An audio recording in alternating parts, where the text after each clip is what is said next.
We are following a breaking story out of Queens. Our Frank Manning is live at the scene. Yeah, we're here live in front of Hudson High School, where the school is currently in lockdown. We're being told that there's an active investigation going on inside. When we have more information, we'll bring it to you. Back to you, Raul.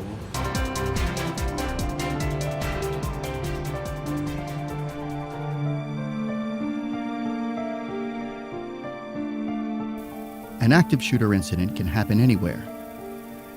Active shooter incidents are not isolated to a particular group of people or type of location. Now to that breaking news out of Ohio, where a suspect is in custody after a high school shooting this morning. Good day. We're coming on the air with a story we have had to report far too many times. Another school shooting this. Recent active shooter incidents have occurred in places we frequent every day, such as schools, shopping malls, and places of business. The Department of Homeland Security defines an active shooter as an individual actively engaged in killing or attempting to kill people in a confined and populated area. Often, there is no pattern or method to their selection of victims. They can be any age, gender, race, or religion. Think you're some type of tough guy? Did I tell you I didn't want to see your face here again? Exactly. What are you still doing here? Like, don't even bother coming in. Exactly. A recent study by the United States Secret Service and the U.S. Department of Education found that most active shooter attacks are planned and are rarely conducted on impulse alone. This study explored the behavior of the student attackers in an effort to identify information that could help parents and communities recognize troubling behavior and prevent future attacks. According to the study, over 90% demonstrated troubling behavior that caused concern to persons around them. 81% spoke to a friend, sibling, or other confidant about the idea before acting. 7 out of 10 were previously attacked by others or felt bullied or threatened. Over 2/3 obtained the firearm used in the attack from their own or a relative's home. A quarter had a history of drug or alcohol abuse. 17% had been previously diagnosed with a mental illness or behavioral disorder. There is no set profile of an active shooter, and sometimes there aren't any overt signs or indicators.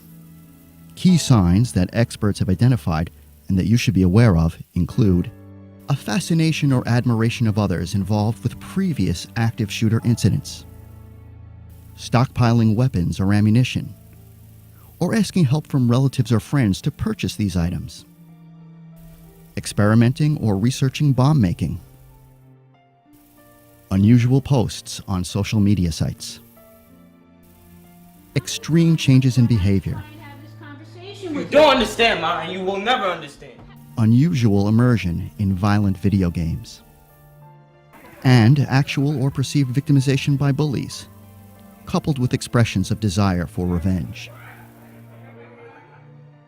Specific behaviors by themselves are not necessarily predictive of potential violence, but combined may be a signal of impending trouble. So what can you do? There are many cases where concerned citizens, coupled with local law enforcement, have been able to intervene to prevent potential tragedies and help troubled individuals. As recently as 2012, a mother in Bolivar, Missouri, overcame her reluctance and acted when she alerted police to her son's erratic behavior. He subsequently admitted to planning an active shooter incident. That same year, an observant employee at a business in Maryland contacted police regarding a disturbed, disgruntled employee. That employee was actively preparing to enact a mass casualty incident modeled after the movie theater shooting in Aurora, Colorado. Staff from a high school in Tampa, Florida, made their local police aware of a troubled student who had expressed desire and plans to kill others at his high school. They reported it, enabling a quick response and positive intervention. In all of these examples, no one was injured because brave family members, friends, or co-workers took the necessary, difficult step to come forward and say something, avoiding a tragedy. The best prevention is to be actively involved. Talk to your child. Ask questions and observe their reactions. Know your child's routines, activities, and friends. Pay close attention to their communications. Take disturbing social media posts or text messages seriously. Be engaged.